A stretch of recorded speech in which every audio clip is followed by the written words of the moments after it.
सूची 1 में 4 वर्ण एवं सूची सेकंड में उसके उच्चारण स्थान दिए गए हैं। सूची 1 का मिलान सूची 2 से कीजिए तथा दिए गए कूट से सही उत्तर चुनिए। तो दिए गए कूट से आपको सही उत्तर चुनना है। यहाँ पर प्यारे दोस्तों ये वाला जो स है इसको कहते हैं हम दंतव्य स। तो इसका प्रयोग हम कहा करते हैं लड़तू लसानाम दंतव्य में करते हैं। इसको कहते हैं प्यारे दोस्तों हम मूर्धन्य से। इसका प्रयोग कहा करते हैं हम ऋतु रसानाम मूर्धा। ये क्या है हमारा यहाँ पर, ये हमारा है मूर्धा। इसके बाद में ये क्या कहलाता है हमारा तालव्य कहलाता है, ईचु ऐसा नाम तालव्य। और नय का उच्चारण हम किससे करते हैं, नाक से। नय का उच्चारण किससे करते हैं प्यारे दोस्तों, हम नाक से करते हैं, इसीलिए इसका आंसर हो गया ये। तो यानी कि ए का प्यारे दोस्तों यहाँ थर्ड होगा, तो ए का थर्ड यहाँ पे दिया गया है, इसीलिए राइट आंसर आपका सी हो गया। क्योंकि अगर बाकी मैच नहीं कर रहे हैं तो एक से भी हमारा काम चलाया जा सकता है। इसका सूत्र क्या क्या है दोबारा से ध्यान से सुनो। इसका सूत्र लड़तु लसानाम दंतव्य, इसका ऋतु रसानाम मूर्धा, ईचु यसानाम तालव्य, और इसका है यण नर्णम नासिक्य। यानी कि यहाँ पर आपको ये ध्यान रखना है, ये जो हमारे वर्ण होते हैं प्यारे दोस्तों, ये 5 वर्ण हमारे नासिक्य वर्ण कहलाते हैं, जिनका उच्चारण हम नाक से करते हैं। इनको क्या कहते हैं, नासिक्य। जो प्रत्येक वर्ण का जो अंतिम वर्ण होता है, इसलिए राइट आंसर हो गया आपका यहाँ सी। निम्नलिखित प्रश्न में 4 विकल्पों में से उस विकल्प का चयन करें जो विराम चिन्ह युक्त वाक्य का सही विकल्प है। तो विराम चिन्ह का प्रयोग किस वाक्य में बिल्कुल सही हुआ है, सुख दुख, अपने आप में ये बिल्कुल सही है, लेकिन यहाँ जो प्रयोग किया यहाँ अल्प विराम आना चाहिए था, ये इसकी वजह से क्या हो गया आपका गलत है। यहाँ सुख दुख में यहाँ क्या आना चाहिए था, योजक चिन्ह हाइपन आना चाहिए था। यहाँ अल्प विराम सही लगा है, लेकिन यहाँ इसकी वजह से गलत हो गया। यहाँ सुख दुख में योजक चिन्ह हाइपन है क्योंकि विलोम शब्द है। तो विलोम शब्दों में हमेशा क्या प्रयोग करते हैं, जब हम शब्द को युग में प्रयोग करते हैं या विलोम शब्द के रूप में, सुख दुख है, दिन रात है, लाभ हानि है, तो ये अपने आप में विलोम शब्दों में हम किसका प्रयोग करते हैं, योजक चिन्ह का। यहाँ पे योजक चिन्ह का प्रयोग हुआ है, अल्प विराम का भी प्रयोग हुआ है। सुख दुख उतार चढ़ाव, यहाँ पे उतार चढ़ाव ये भी विलोम शब्द है, और विलोम शब्द में योजक चिन्ह का प्रयोग करेंगे। सुख दुख उतार चढ़ाव तो जीवन में आते रहते हैं, तो राइट आंसर हो गया आपका यहाँ पे डी। में सीखना भी है इनसे, सुख दुख उतार चढ़ाव तो जीवन में आते रहते हैं, राइट आंसर हो गया आपका यहाँ पर डी ऑप्शन। शुद्ध वर्तनी वाले शब्दों को ध्यान में रखते हुए सही विकल्प का चयन कीजिए। 2 3 सही है, 3 4 सही है, 1 4 सही है, या फिर 1 2 सही है। तो शुद्ध वर्तनी वाले शब्दों को ध्यान में रखते हुए सही विकल्प का चयन करना है। अष्टावर्ग अपने आप में बिल्कुल सही लिखा है। अष्टावर्ग एक ऋषि का भी नाम है। ये द्विगु और बहुवीरी दोनों समास का उदाहरण है। बहुवीरी इसलिए क्योंकि ये ऋषि थे, अष्टावर्ग जो 8 जगह से टेढ़े थे। द्विगु इसलिए है कि पहला पद इसके अंदर संख्यावाची है। इकलौता ये भी वर्तनी अपने आप में सही है। संहार भी वर्तनी सही है। मन कामना मनोकामना भी सही है, जो विसर्ग लिया।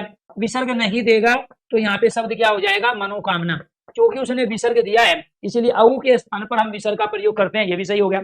यहाँ मनोमोरा ये गलत है, संवरण ये भी गलत है, तो बाकी को समय बर्बाद करना ही नहीं। तो ये तो कह रहा है कि शुद्ध बताना है आपको, सही विकल्प है। तो जब एक गलत हो गया बाकी को नहीं देखना है, क्योंकि समय यहाँ से बचा के रीजनिंग को और मैथ को देना है। इसके बाद श्वेतांगनी ये गलत है। संन्यास में यहाँ ये आएगा, ये भी गलत है। श्रीमान में यहाँ पे हलंत आएगा, ठीक है। विद्यावान ये आपको ध्यान रखना है, यहाँ पे विद्या है, विद्यावान कहलाता है, यहाँ हलंत आएगा, यहाँ आएगा, तो ये हो गया आपका गलत। जो बच गया वो सही हो गया जी, ठीक है। एक तो आपका 4, ठीक है। अब ये इसको भी देखना पड़ेगा, क्योंकि इसमें तो यहाँ 2 3 2 2 विकल्प दिए हुए हैं। तदुपरांत ये सही है। निषाद ये भी सही है। प्रतिछाया, क्योंकि यहाँ ई के बाद में यदि किसी स्वर के बाद में 6 आएगा तो बीच में 6 का आगम होगा, ये व्यंजन संधि का नियम है। और ये नीरस ये भी सही है। तो यहाँ पर 1 और प्यारे दोस्तों 4 सही है। 1 और 4 कहाँ दिए गए हैं आपके, यहाँ पर सी ऑप्शन में, राइट आंसर हो गया आपका सी। निम्न में से संज्ञा की दृष्टि से असंगत गलत युग्म बताना है। असंगत मतलब गलत युग्म कौन सा होगा। बंदर जातिवाचक है, इसके अंदर सारे बंदर आ जाएंगे, लंगूर बंदर भी आ जाएंगे और वैसे भी, ठीक है। इसके बाद मोटाई भाववाचक, ये ठीक है। मोटा अपने आप में क्या विशेषण, उस विशेषण से मोटाई क्या बन गया, भाववाचक, ठीक है। नेपाल व्यक्तिवाचक है क्योंकि एक देश का नाम है, ठीक है। अपने आप में देश जातिवाचक है, देश में से एक को लेंगे तो क्या कहलाएगा, व्यक्तिवाचक। घराना जातिवाचक कह रहा है, जो कि गलत है। घराना क्या है, भाववाचक संज्ञा है, क्योंकि आप केवल इसका अनुभव करोगे, इसको केवल महसूस करोगे, इसको छुआ नहीं जा सकता, इसीलिए ये क्या कहलाता है, भाववाचक संज्ञा। राइट आंसर हो गया आपका यहाँ पर प्यारे दोस्तों डी ऑप्शन। निम्न प्रश्न में 4 विकल्पों में से उस विकल्प का चयन करें जो रेखांकित शब्द के आधार पर पुरुषवाचक सर्वनाम का भेद का सही विकल्प है। पुरुषवाचक सर्वनाम, तो यहाँ रेखांकित क्या है, रेखांकित है वह कल मुझसे मिलने आएगी, और वह कौन है, या थर्ड पर्सन है। ये मेरे और आपके बीच में बात हो रही है किसी तीसरे की। राइट आंसर हो गया आपका यहाँ पर सी ऑप्शन। निम्न में से वाक्यों में से एक में विशेषण का प्रयोग हुआ है, तो एक में विशेषण का प्रयोग हुआ कौन सा है जी। यहाँ लड़का भजन गा रहा है, मैंने उसको बुलाया है, वह सुंदर लड़का है, तो यहाँ लड़के की विशेषता को बताने के लिए सुंदर शब्द आया है, इसीलिए राइट आंसर हो गया क्वेश्चन नंबर 6 का आपका सी। राइट आंसर 6 का हो गया आपका यहाँ पर सी। क्रिया के संबंध में इनमें से कौन सा कथन सही है, तो क्रिया के संबंध में सही कथन बताना है। क्रिया अविकारी है, तो ये तो गलत है, क्रिया विकारी में आता है। क्रिया पद से उस पर क्रियापद के उस अंश को धातु कहते हैं जो किसी क्रिया के विकारी रूप में पाया जाता है।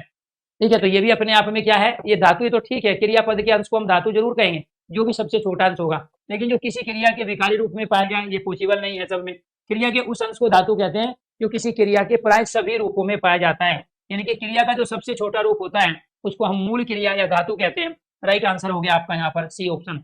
समुच्चय बोधक अव्यय वाले वाक्य को आपको पहचानना है।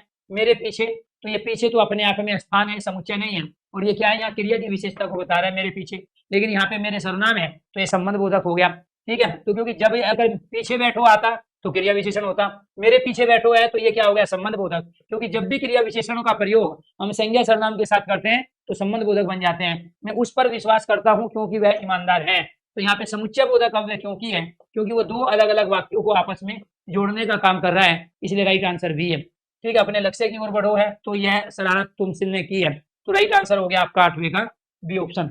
मुझ पर भारी दबाव पड़ गया, इस वाक्य को वाच्य में परिवर्तन करना है दूसरे में, तो दिए गए वाक्यांश का वाच्य में परिवर्तन, मुझ पर भारी दबाव पड़ गया, तो ये अपने आप में क्या हो गया जी, आपका कर्तवाच्य हो गया। ठीक है, दबाव किस पे पड़ा, मुझ पर पड़ा। ठीक है, तो ये कर्तवाच्य हो गया। इसके बाद मुझ पर दबाव डाला नहीं है, मुझ पर भारी दबाव डाला गया। अब ये भारी दबाव यहाँ पे इसकी प्रधानता हो गई, तो ये कर्तवाच्य को किस में बदलवा रहे हैं, आपसे कर्मवाच्य में बदलवा रहे हैं, इसलिए राइट आंसर हो गया 9 का प्यार दोस्तों यहाँ पर बी ऑप्शन।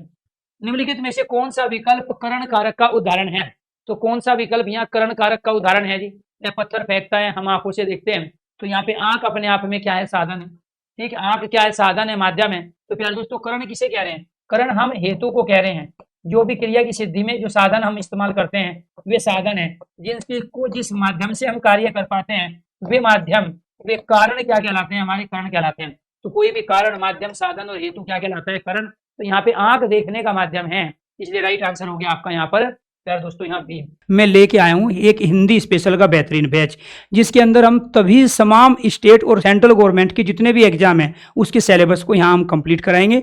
इस कोर्स की फीस रहेगी 399 रुपया। इसके अंदर हम हिंदी व्याकरण, हिंदी शब्दावली, हिंदी काव्य शास्त्र, हिंदी साहित्य, भाषा विज्ञान और हिंदी विविध, यानी कि हिंदी के सारे वे सेक्शन जो किसी भी एग्जाम में पूछे जाते हैं। आपका कोई भी एग्जाम हो, 10th पास हो, 12th पास हो, ग्रेजुएशन पास हो, या आप यूजीसी नेट की तैयारी कर रहे हो, आप क्लर्क की तैयारी कर रहे हो, पुलिस भर्ती की, या फिर शिक्षक भर्ती की, प्यारे दोस्तों मैं सारा सिलेबस कराऊंगा इस हिंदी स्पेशल के बैच में कंप्लीट। धन्यवाद।